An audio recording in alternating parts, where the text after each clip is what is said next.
Spiel with Frenetic Pace Sports, freneticpace.com. We're here doing Around the Baseball, a podcast about Major League Baseball with sports journalists Joshua Kermy and Hunter Davies. Joshua Kermy is covering Detroit sports for us. Right now, of course, it's baseball season and the Detroit Tigers are making a run, so that's his primary focus. He'll be covering Detroit Pistons and the Red Wings as well. Hunter Davies covering Michigan State University athletics. Why Michigan State? Well, Hunter lives in East Lansing and just graduated from Michigan State with a sports journalism degree. He also will be covering the Detroit Lions and will be attending their home opener here later this fall. Frenetic Pace Sports, thank you so much for joining us. Check us out at freneticpace.com. You can find this podcast on YouTube. Search Frenetic Pace Sports and we'll pop right up. You can also find us on Facebook, Instagram, Twitter, X, TikTok, and our social media expansion is working really well. We now have over 100 social media accounts covering every city in which there's a Major League Baseball team, and then also starting to cover Michigan State, Michigan, Eastern Michigan, and we actually have a reporter now who lives in Madrid, Spain, who's credentialed with Real Madrid, the most popular sports franchise in the world, and he's starting his YouTube channel here soon. So thank you for joining us, and let's start talking about Major League Baseball. But first, let's just hear from one of our sponsors. We're in the podcast room at the Venue. What if your favorite restaurant was also your office, your meeting place, your podcast studio, your coffee shop, and your night out? Welcome to the Venue by 4M in Ann Arbor. Grab a fresh coffee at Venue Coffee. Get work done in the co-working space. Bring your team together in a meeting room or record your next big idea in the podcast studio. And when the work is done, enjoy delicious food, a full bar, and a space made for gathering. The Venue by 4M. Eat, drink, work, connect, and create. Find us at 1919 South Industrial Highway near Michigan Stadium. The Venue by 4M. More than a place, it's where Ann Arbor comes together. So Venue and Frenetic Pace, we've formed a partnership where Venue has given us access to their podcast room, a couple of parking spaces for the upcoming University of Michigan football stadium, and we're doing advertising for them. So if you're interested in a partnership like that, reach out to me. You can find me on Facebook, LinkedIn. I check my messages, or email me sbeal@gobeal.com. Would love to do a partnership with you, give your business exposure, and allow us to benefit from what your business offers. So, Josh, Major League Baseball, let's start by talking about the Detroit Tigers. They're making a run here. They sold at the deadline, but it doesn't seem like anybody noticed, and they've won 7 out of their last 9 on the road trip, on the West road trip. They did. And I think they won all 3 series. They did. And I think it's the first time in Major League Baseball history that the Detroit Tigers have won 7 away series in a row. Correct me if I'm wrong about that. I think I was reading about that. But just tell me about what is going on with the Tigers, how do they find themselves in second place, and what's happening this week? Yeah, you're right. 7 consecutive road series. The funny thing is franchise record, tied franchise record, is that they of course were horrible on the road for most of the season. All of a sudden start winning series, but I guess that's baseball over 162. I hate just blaming health because, like in May, they just were playing bad baseball. It really didn't necessarily matter who was out there, but when you get Javi Baez back, when you get they bring Max Clark up, who he's a rookie. He's going to have his ups and downs, but the point is that he fills an absolute need that they had, and he allows others to be in roles where they should be, that puts them in best position to succeed, not necessarily just offensively, but defensively. And we saw that on full display yesterday when Zach McKinstry is able to be in right field and, makes the play to save a run at home plate, right? Javi Baez goes to shortstop. He's the best defensive shortstop on the team right now. Yes, Kevin is good. I'm not saying Kevin is bad defensively, but he just has some things to work on at short. Kevin does, and that'll come. Range things or range, and even just like I've talked about it before. Here on the podcast, even videos, like 2 distinct times. Like I've talked about it specifically. early, and this is early in the season, so I mean he's even came a long way. But like in the Boston series at Fenway, and then in the Toronto series, each series there were specific plays when there were balls not necessarily hit very hard that Kevin did not go get at shortstop, because obviously there's a lot more range to cover at short. He didn't go get them, and you're playing deeper at short than like at third, right? So there's just more decisions to make at short, which is part of the whole deal. That he didn't go get, and it cost them, right? And he's growing, and Javi is Javi. I mean, yes, he has his problems at the plate sometimes, swinging at balls and everything like that. I get it. But at defense, the instincts that Javi has are really second to none defensively. And that's why he could go to center field, and it's like, oh my God, he's a center fielder, because of just the instincts he has, where the ball's going and where he needs to go to get the ball. So, but I mean, and pitching is obviously helped. I mean, even with the two pitchers that they decided to trade away, I mean, for the most part, a lot of pitchers have stepped up. And yes, the bullpen, I'm not going to sit there and say is great necessarily overall, but they have improved overall, despite the Baltimore game. That episode, like even yesterday, and really for the majority of that road trip, they came in and they did their job. Yeah, good. And Hunter, what do you see in the Detroit Tigers, their improvements, some of their weaknesses still, and how do you think they're going to perform against the Cleveland Guardians, who they're going to play in Detroit, and then the White Sox, who they're going to play in Detroit? They've got 6 games against their division rivals, and all 3 teams are fighting for either the wild card or the division. And so what do you think is going to happen this week? Oh, yeah. All 3 teams are, and as Josh just said, with one of their weaknesses is still the bullpen a little bit. They've given away a couple games, but with the lineup being better and them putting up more runs in the offense, they've been able to perform better and win these games and these series. You maybe would have liked them to take all 3 against San Francisco or all 3 against Seattle, but that's a little bit much to ask.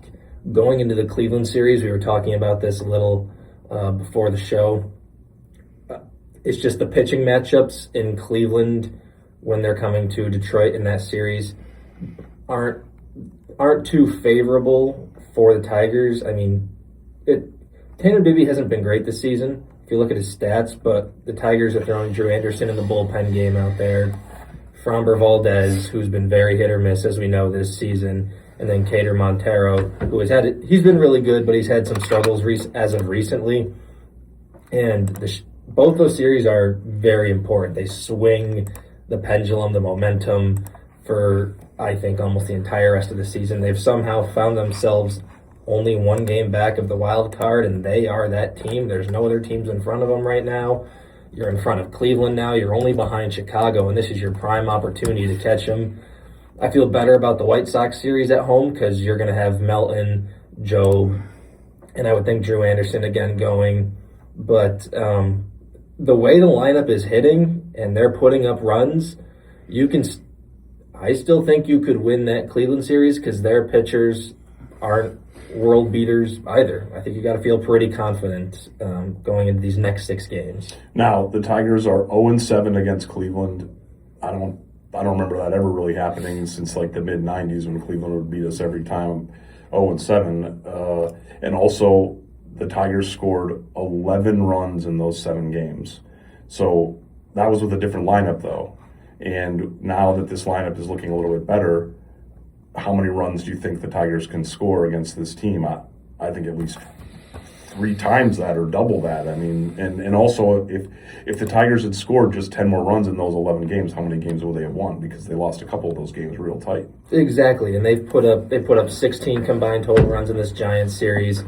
They put up a combined 23 in the Seattle series, a combined, doing the math in my head right now, 32 in the Athletics series. Well, the Athletics are not very good, but the Athletics also beat the Red Sox twice over the weekend. Well, they got on an insanely hot run, and so I'm just saying anything could happen. But the lineup has been very much better with scoring runs. I think they're going to be able to get more runs on Cleveland this time, just based on the law of evening things out. It seems like the Tigers are bound to get 1 or 2 of these against the Guardians. One of them just has to swing their way. no pun intended, the lineup has been really good. They've been hitting the ball extremely well. They didn't have Max Clark last time. I think you can fact check me on this. I don't believe they had Baez or Torres in a couple of those matchups.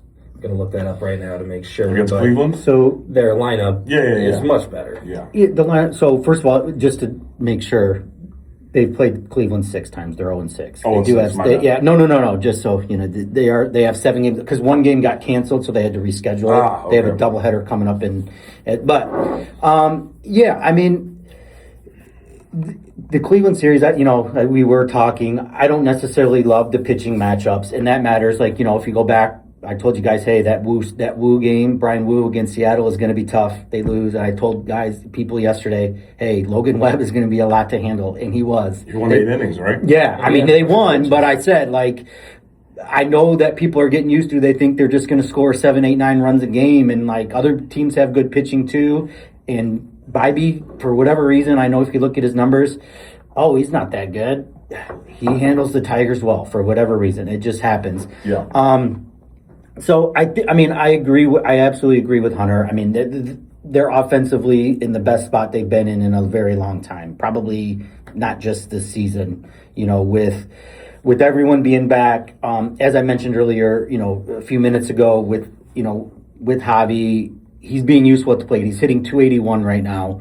And what he does defensively just to make them better defensively. And that has a lot to do with this run. I think they're 8-1 in games that Javi has started since he came back. And also the Tigers in May, I think the lineup tomorrow will feature 4 players they didn't even have in May, either because of injuries, minor leagues. Right. And there's only 9 hitters in your lineup. Oh, 4 different guys. Yeah. And I think in May we had a couple of games where we started 4 players batting 200 or less. And so it's a totally different lineup, and I don't care how good the Indians are pitching, we're going to get to them way more than 11 runs over 6 games, excuse me, sorry. I hope so. I really do hope so. I'll tell people right now, I said Bybee has been tough on the Tigers, and he has, but, Thursday, Messick is going to be a lot to handle too. So, I mean, the Tigers are going to have to play good defense. I don't think that these are going to be, I think these are going to be normal Cleveland, Detroit games where it's like 3-2, 4-2 type games where it's going to be in the margins. It's going to be who makes plays, who doesn't make mistakes, who takes the extra base when they should, and who doesn't take the extra base when they shouldn't. So, and even the thing is, too, it's to your point, Stuart, about, they have some new people. They do, but Zach McKinstry, going into yesterday's game, was hitting 421 over the last 7 days, and then 359 over the last 15 days. So, like, you could argue, like, that's a new player that they did. Yeah. And even Spencer Torkelson has been very, like, hit offensively, has been very good lately. I loved on that last night when the announcer was like, Torque wants to hit home runs. He was hitting a home run every 12 at-bats, but when he wasn't hitting a home run, when he was doing nothing, he's decided to concentrate on getting a hit. And then as soon as the announcer said that, boom, he got a hit right out into right field, I think. And it was just nice to see that, like, it's not just going to be a strikeout or a home run for Torkelson. So Spencer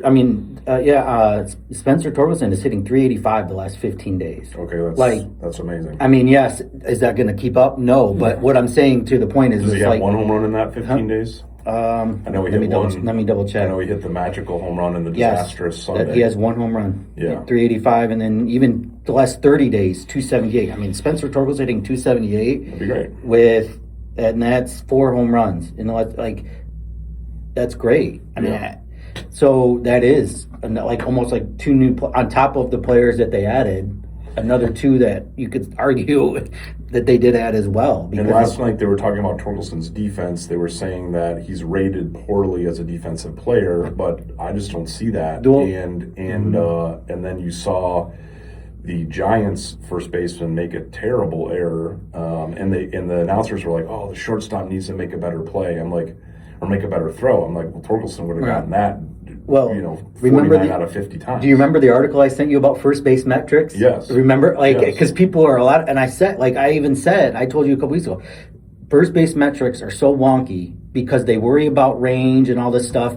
And the thing that the Tigers specifically do is they say, Spencer, if it's to your right and not right at you, go to the base. Yeah. Go to the first base. So he's penalized that from the So ratings. because range has and it's so. And the thing is, it's like, and I could give you many examples of picks like that. A couple, when they played the Angels. I don't know if you remember that ninth inning. 2 unbelievable picks or scoops at first base that he made in the ninth inning to save that. Like it was like a 1 or 2 run game. Yeah. So I'm not saying he's like Keith Hernandez or like Freddie Freeman at first base, that he's like one of the best, but he's a good to very good defensive first baseman. And I think that is greatly undervalued, especially when you're speaking relatively to who else can play first base for the Detroit Tigers. There's just not a question who has to be there. Dan Dickerson agreed with you. Yeah. All right, let's talk about the Boston Red Sox. I know they've cooled off a little bit in the last couple of days, but where did they come from? There was a lot of sell the team, shouting and talk, and Barstool Sports was attacking the team, rabidly, just saying how horrible they were, and now they're on this magical run. Like, what happened? Like, how did this happen? And I know they made a little bit of little moves at the deadline, but how did they just become a better team with the players that they have?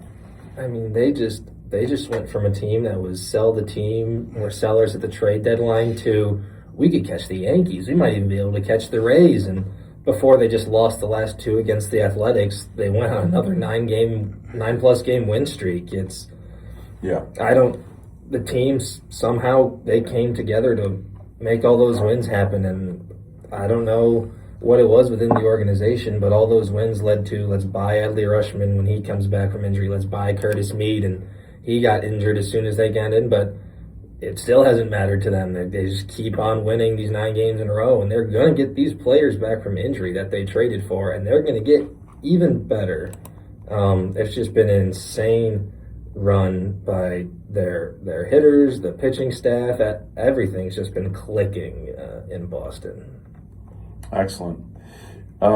Ready to give your home a fresh new look? Start from the ground up with DNN Flooring. I've got the hat on. Donnie's a good personal friend of mine. He runs DNN Flooring. He's done, actually, it's a credible statistic, more than 10,000 projects for us. From comfortable, beautiful carpet to durable vinyl plank, classic ceramic tile, and more, DNN Flooring has the experience to help transform your space. Whether you're updating one room or giving your entire home a makeover, DNN Flooring brings quality flooring and professional installation right here to Southeast Michigan.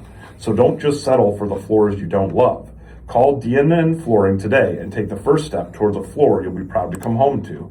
DNN Flooring, quality floors, professional installation, and beautiful results. Google DNN Flooring to get their website and their phone number, and also visit their showroom, their new showroom on East Michigan Avenue in Ypsilanti. All right, guys, let's talk about the Dodgers. The Dodgers, I think, lost 7 games in a row against some teams that you wouldn't have thought they would lose to. What happened? And I know the last 2 podcasts we did, you guys were just talking about how the Dodgers are going to win it all, win the division, win every playoff game, win the World Series. Has anything changed of your opinion, seeing them lose 7 games in a row against teams that are not that good? I don't think it's changed for me, and I just think the teams they're losing to a red-hot Boston Red Sox team and a Chicago Cubs team who is almost certainty a lock for the playoffs at this point. They had lost 7 in a row before beating the Diamondbacks, and then they lost again to the Diamondbacks last night after breaking that losing streak. But they have been, I think they've even said this on ESPN2, and everybody's saying this, that they are we don't really care about the regular season anymore at this point. We are pushing all our chips into the table for the postseason. We just want to get healthy. We know we're going to be there. Nobody's catching us right now. We're not in any danger. We don't have to rush Shohei back. We just traded for Tarek Skubal. So I think they are a skin to the postseason, and we'll show everybody what we can do there. We'll get our pitching back. We'll be healthier then. Yeah. It's kind of like the New York Knicks. the Pistons beat them twice by Right. 35, Right. and then they were just like, we don't care. We're just gonna beat you in the playoffs. Or even like last year with the Tigers. Tigers blew that lead and then beat Cleveland, in the series. They didn't, go anywhere, but what matters, right? Right. I agree with Hunter. I mean, they have Tarek's only pitched once for him, right? And he pitched well. He did. I mean, Edwin Diaz just came back. They're, closer that they're paying a lot of money to. He's feeling things out. I'm sure he'll get right. You would think. And if you remember last year, like almost all season, people were saying, "Oh, it's like, what's wrong with the Dodgers? They're supposed to win more games. They're supposed to win more games during the regular season, right?" Oh, yeah. And then they get to the playoffs because they kind of did the same thing. They held, players got injured. I mean, Glasnow gets injured. Glasnow is appropriately named Glasnow because glass. But, he comes back. They come back and they just trounce the Brewers last year and win. Granted, they had to fight for the World Series. Blue Jays pushed them, but they won. So Tarek's pitching for him tonight. Then they get Blake Snell, who's won a couple Cy Youngs, back tomorrow. He's actually making his return tomorrow. They have so many Cy pitchers. And then Glasnow, I'm sure will be back at some point. I think that's just like Hunter said, their plan. Watani said he's going to be back. Yeah, he might pitch. That's going to be interesting just because that knee, and I mean now that they got Tarek, I don't know how much. I don't know how much he's going to start. He might come in and do what he did before, or even he might come in and maybe do some relief. I think that's possible. But is he a player that can do whatever he wants? Can he say, "I want to pitch"? If I want to pitch, I'm going to pitch. To a point. I don't think they're going to necessarily let him risk his health. But if he wants to do relief and his health will allow it, I think they'll let him just say, "Okay, I'll pitch relief." You're talking relief in the playoffs. Yes. I don't think that there's a point that they're going to need him to really pitch in the regular season. If they already have the division. I mean, yes. It's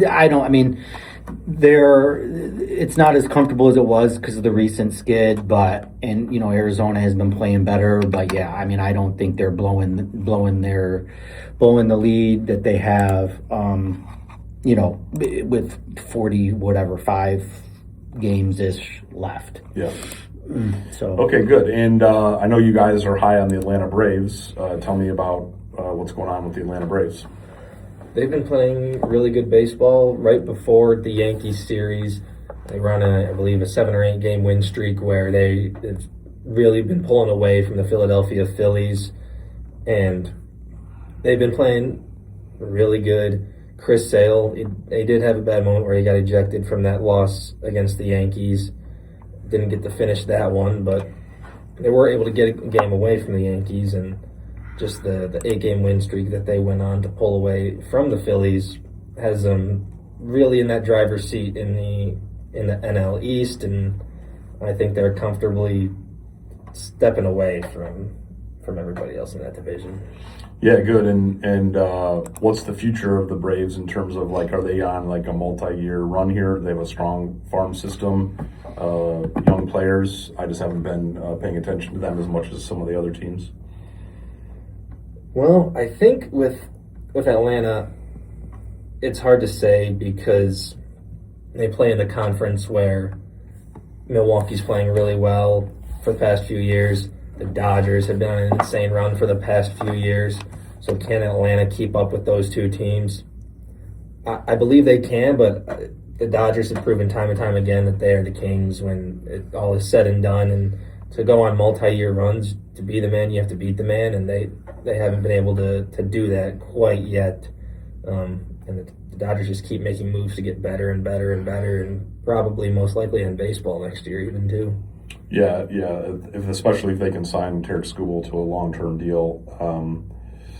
That's scary. Okay, Tampa Bay Rays, they're leading the division, and is the quality of the team driving excitement about this franchise, and are people showing up at the stadium, and can they become a really good team long term? Because I know their history has not really caused too much excitement. Yeah, Tampa has always struggled to get people there. I mean, I think they're playing in a rent a stadium right now because like a hurricane or something Well, probably no, causes problems. They're back at the Trop. okay. Yeah, that was last year. They played at Steinbrenner Field, the Yankees. But they're like building a new stadium, I think. In the works, yeah. Like they got the new roof on the Trop and are there. That's always a fight down there. You know, is it in St. Petersburg? Is it going to be in Tampa? That whole deal. They fight over that. They're the epitome of, hey, we're going to do the most with the least. I mean, it's like they just identify people that are going to come up in their system, or they identify players in other organizations that they can get at the deal that they want, and all of a sudden they kind of go there and blossom. I mean, they have very good pitching. They have a great bullpen. I mean, obviously they do something with development down there, especially on the pitching side. Right. Guys like McClanahan and then Rasmussen, in a great bullpen. Do they have any superstars? Who's like their Junior best players? Caminero. That guy is. He's the truth. Caminero, and they even lost. I mean, I don't want to go down a rabbit hole, but to a very just unfortunate incident. They had one of the best prospects / young players in baseball, Wander Franco, who is now just can't play because of other reasons off the field. Right. So I mean, that talent identification, just plan program they have down in Tampa is very good, especially that they do it in the division that they do, where you got the Red Sox, Blue Jays, and Yankees that spend all top 10 payrolls every year that they do that in. Yeah, I hope that drives excitement to the team. I always, when I'm watching the Tampa Bay Rays play at home and there's just so many empty seats, but I know the stadium issues cause a lot of problems, but hopefully the excitement is there and hopefully the fans can support them. Who's got the best record in baseball right now? Surprising me, but who's got the best record in baseball? The Milwaukee Brewers. That's surprising. They've been playing insanely good baseball. Their pitching staff has been fantastic this season. They have the NL Cy Young, I believe, favorite right now on their roster, and Jacob Misiorowski. Kyle Harrison's also been playing great since they've had him back from injury. Logan Henderson's been playing really well as of recently, that he was even considered untouchable in trade talks for Tarek Skubal. They didn't want to give him up. Everything's just been clicking for them right now. I hope it can pay off for them in the NL, that they can end the Dodgers run and be able to get over that hump this year. But everything's just been clicking for Milwaukee, and it's good to see, I think, a market team like that doing so well, and just Jacob Misiorowski is driving butts and seats and revenue, and he is so exciting, a really young, exciting player to watch. And he has 200 strikeouts already. He does. And are there players in the major leagues that literally can't hit him because they just can't swing that fast? I've heard a lot of, normally as far as major leagues go, you say, okay, I don't care how fast you throw. If all you got is a fastball, you're going to get hit. He might be the person that defies that. Yeah. That saying. Yeah, I mean, I would just imagine some of like the older players, maybe not like old, but like, I mean, when you the older players just can't. When he's throwing, catch up. Even 102, let alone 103, 104 on even somewhat regularity, it's just so much to gear up for, because you say you don't necessarily want to guess, or you say, okay, if he's locating his fastball, I'll sit on that and adjust and take an off-speed pitch or a breaking ball the other way, right? But when you have that kind of, when you have that kind of velocity, it's like you almost have to sit fastball and say, okay, this is going to be his fastball. I got to gear up for it, because that's the only way you're going to do anything. What other pitches does he have? He has breaking balls, off speed. He has everything, but it's all set up with that fastball, where when he's locating his fastball, he can kind of do whatever he else wants with the other pitches, because with the secondary pitches, because it's just so hard to hit. Yeah. And it makes them, makes the the batters off balance. Yeah, good. And let's take a look at the wild card situation. I have trouble keeping track of it in the AL because it seems like it's pretty crazy. But both are really crazy. But again, that's why I've been saying on this podcast and all year, I like the changes that baseball has made to the game. I think it drives a ton of excitement. It's amazing that everyone's like, the Central's trash. well, like, we've got the most exciting division right now because you've got 6 games at Detroit. Every one of the 6 games is going to be like a playoff game, and it's not anywhere near the end of the season, and it's just going to be really exciting because even if the Tigers come in and, well, I hope they win 4 out of 6, that doesn't really do anything to the wild card too much. All 3 teams are right in the wild card talk still, even if that happens. So, let's look at the wild card situation. American League is crazy. It is, and I'd make an even point that they're not playing in any of these series, but even 4 of those teams in the AL Central are still in it. Minnesota Twins are still right there in that tight mini series. Everybody in that division except for the Royals is still playing for something right now. And in the American League, after the Red Sox went on that insane run, I think it's safe to say Yankees, Red Sox are both going to make the wild card, but the race for that 3rd spot is just a whole variety pack of teams that just – Seattle was in the race a couple weeks ago. They've cooled off recently. Baltimore, all these teams who were ahead of Detroit, now behind them by half a game or a game and a half. They have the games against Cleveland and Chicago. After that series, depending on how the results go, maybe Chicago could be in the wild card race, and Detroit or Cleveland is sitting back atop of the division. And the fact that those 3 AL Central teams, Detroit, Minnesota, Cleveland, right now, are fighting for that last wild card spot with Texas. And then you could even throw the White Sox in there if you don't think they're going to hold on to that division lead. It's just insane. And even the Orioles, who has been considered a bit of a disappointment this year, are still only 2 games back of the wild card. It's not impossible for them. And even Seattle, who's also been disappointing, is only 3.5 games back. There's still lots of room for the American League wild card race for that 3rd spot, because I don't see the Red Sox or the Yankees having an insane collapse or fall off. So that 3rd spot is going to be like a tight race through and through. And two points about that. First, what does it tell you about Major League Baseball that there are teams with losing records in the wild card race in the AL? And then, let's start there. So it's I think we've talked about this before. I mean, the 3rd wild card is very new, right? So like the old. First it started with 1, then it went to 2. I mean, so if you would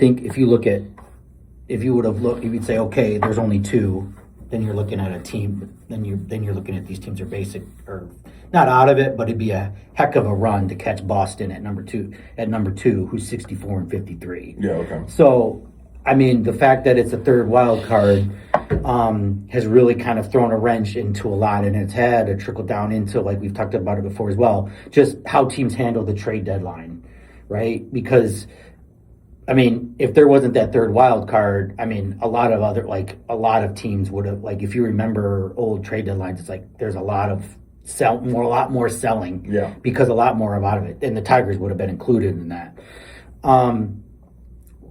So, I don't necessarily know if it says anything about baseball. I think that it's more about to your earlier point about how you say you like baseball, that the 3rd wild card in each league has really created a new dynamic. Yeah. Especially when you also consider that the trade deadline has been adjusted, right? Like, if you remember, because now you cannot trade, not even these waiver trades that used to be able to happen after August 3rd, or it kind of varies that Monday.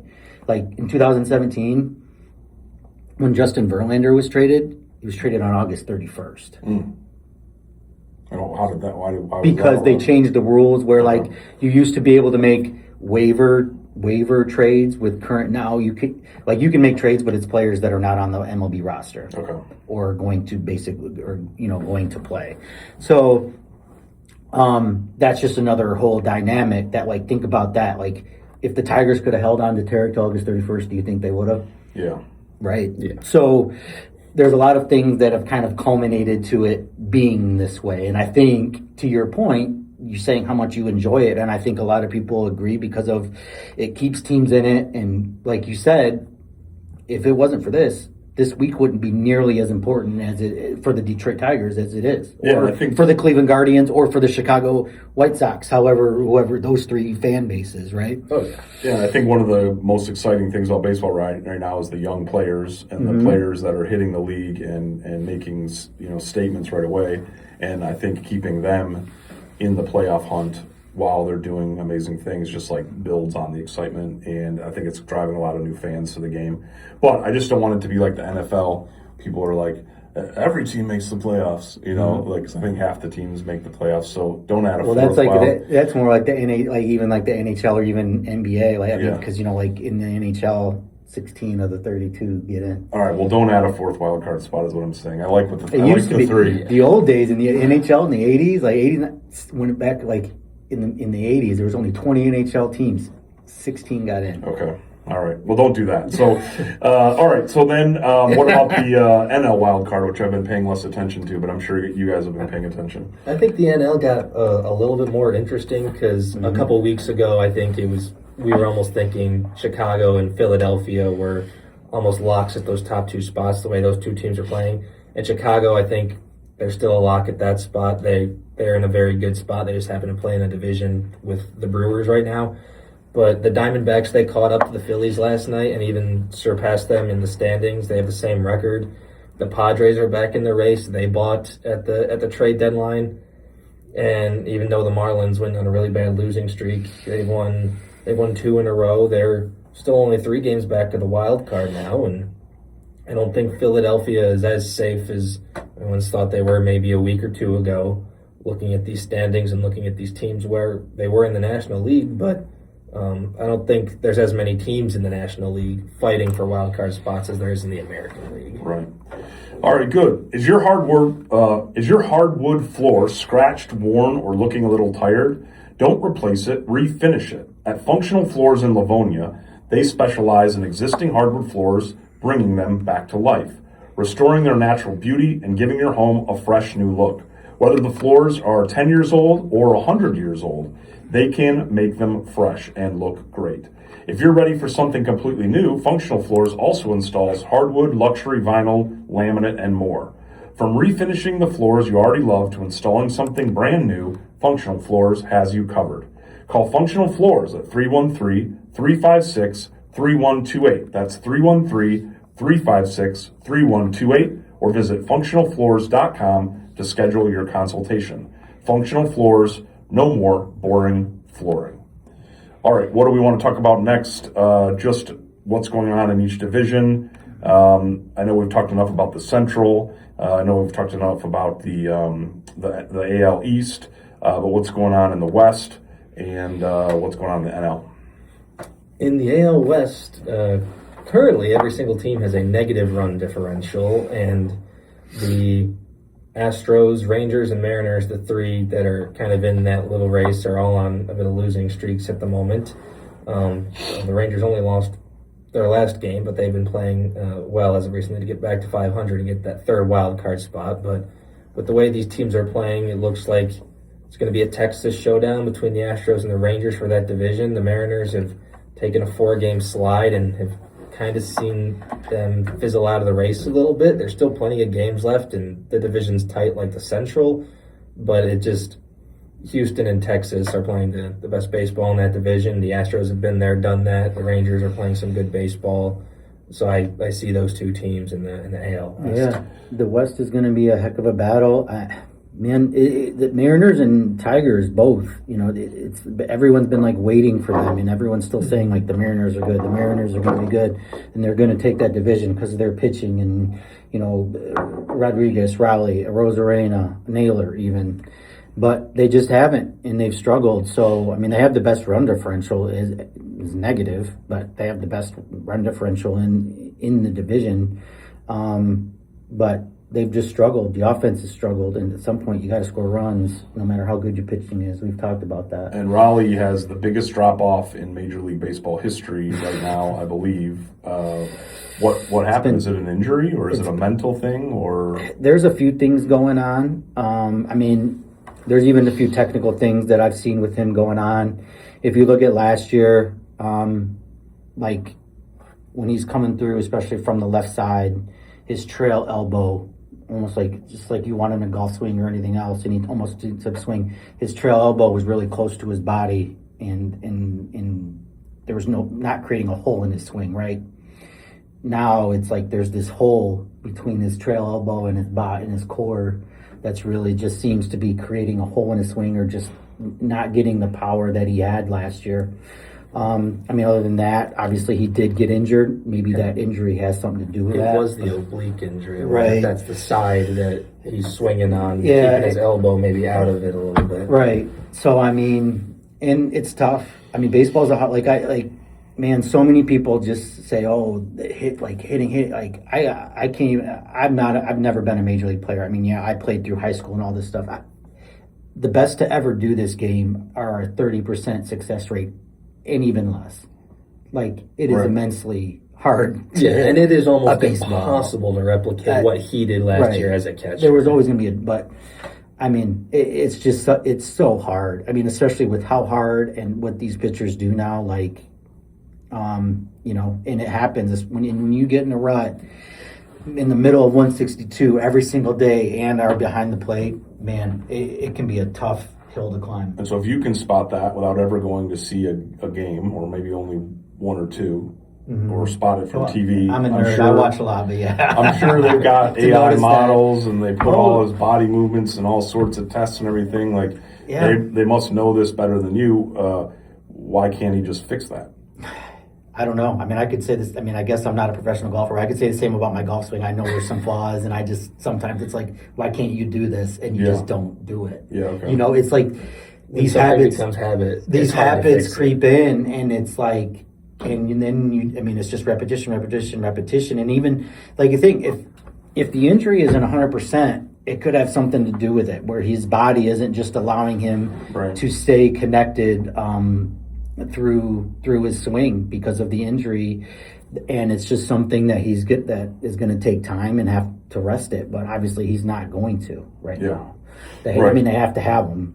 So, and he's their everyday catcher, right? Yeah, and I mean, he's like, who else you can? I mean, they don't have anybody that's going to theoretically be better than Cal Raleigh, because he's good. I mean, he is good defensively too. And in a catcher, I think a lot of times, not I'm saying like overall, that is very much lost on the catching position. Like, you hear any catcher or manager, they say, what is the catcher's first job? And it is managing the staff and making sure that the pitchers are confident and comfortable with them calling the game for them. Right. Absolutely. Like, I mean, because I can't even tell you what goes into a catcher, major league catcher's everyday duties with just knowing every single opposing hitter that they're going to face, and then knowing his own staff and knowing their strengths and weaknesses to know the game plan for every single pitch that is going to be thrown in a Major League Baseball game. That's wild. And like, you know, like the film and everything, like, and then like knowing I mean, think about it.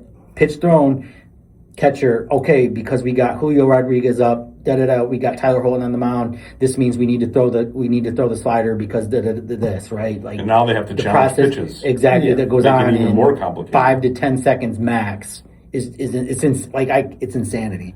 And a major reason the Giants lost that game yesterday is because they messed up their challenges. And the catcher is we were talking about responsible for that. And you could the announcers, I think it was Dan Dickerson, said at least 10 times, oh man, if only they'd had a challenge, or you know, whatever. It changed the game. And you just brought up a good point that I didn't mention. 100% now you got the catchers having to worry about, do I challenge or not? Right. And on top, then they process, okay, what's the next pitch? I mean, I couldn't even imagine doing that. And they have to be very good at it. They can't just randomly say, let me take a shot at this challenge, because I think there have been games this year where the teams have lost their challenges in the first inning or the second inning, and now they're playing 7 innings against an opponent who has challenges, and it changes the game a lot. And it absolutely did yesterday. You were talking to me, and I said, like, this is old school. The zone is all over the place, and there's nothing they can do about it. Right. It got to be old school. I know, watching all those pitches miss the zone yesterday, and there's nothing you can do about it. We're watching them be called strike every time. It's right. Well, I sent him a Facebook message saying it looks like the ump has a hot date. He's got like a dinner date. He's got to get out of there. Right. He's like, oh, this team's out of challenges. He's just calling strikes. But I mean, when that happens, you need to respond by getting your bat off the shoulder, like you said. And the Giants couldn't do it and didn't do it. And so that's why the Detroit Tigers won. Also, interestingly, the Giants forgot that they get another challenge in extra innings. And so they blew that up. They blew that too. Right. Because they didn't challenge what they should have done in the extra innings. Okay, so the last specific team I want to talk about is the Rangers. They seem to be a pretty good team this year. What are they doing right, and how do they find a playoff spot? I mean, with the way the American League is right now, they're only half a game back or a full game back of they're half a game back of the Astros. They're in that third wild card spot right now. Oh, they are in the third wild card spot. Okay. Yeah, they surpassed Cleveland, Minnesota, and all of them. They're in that third wild card spot. They're only half a game back in their division. They've just been playing some good baseball. Josh Jung, Jock Peterson, they've all been having a couple of really good seasons, and Ezekiel Duran, the shortstop, Brandon Nimmo, the right fielder. They've been. I really couldn't tell you what it is, because it just seems like they've come out in a division that was supposed to be Seattle's this year. And Houston, who they know they've been there, done that. They've been to the playoffs before. They're probably the best team in that division right now. But they're right up on Houston, and they have a prime opportunity to catch them. Do they play Houston and Seattle down the stretch, just like the Tigers are playing Cleveland and the White Sox a lot? I believe they do. Let me pull up the schedule. So one thing for the Rangers is that, when they scoring, I know this is going to sound obvious, but just because their offense necessarily hasn't been the greatest, scoring runs is a big deal for them. They've won 4 out of 5, and in 3 out of 4 of those wins, they've scored 5 or more runs. So and I know that sounds obvious. No, but if the Tigers had scored 5 runs every game in May. Well, it's not even necessarily 5. It's just a lot of times because they have good pitching, they have a pretty good bullpen. It's just they've only they'll have a good shot when they score. Even they don't necessarily have to score 5. That's not realistic. But even when they get to 3 or 4, they're usually in a good position. What's the average of runs scored per game? They are the average. Yeah. Normally around 3. Yeah, really. Is I know it 3, maybe 4. The top scored is 557 in the American League, 60, 100 in 120 games ish. Yeah. 1,520 games. Did you get an answer to my question about does Texas play Seattle and Houston down the stretch? They have one more series left with Seattle. They are done with Houston on the schedule. So that is whatever happens to Houston in front of them is all in Houston's hands. They do not control that. Yeah, interesting.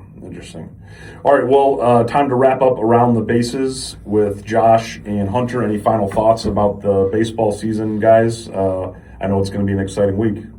It's going to be a crazy. We talked about the wild card. Not just the Central. It's going to be a lot of kind of just crazy finishes. The West is going to be a crazy finish. Both wild cards are going to be crazy finishes. You got in the AL, like we talked about, a lot of teams close there in the AL wild card and NL wild card. You got all of a sudden close races. Yeah, good.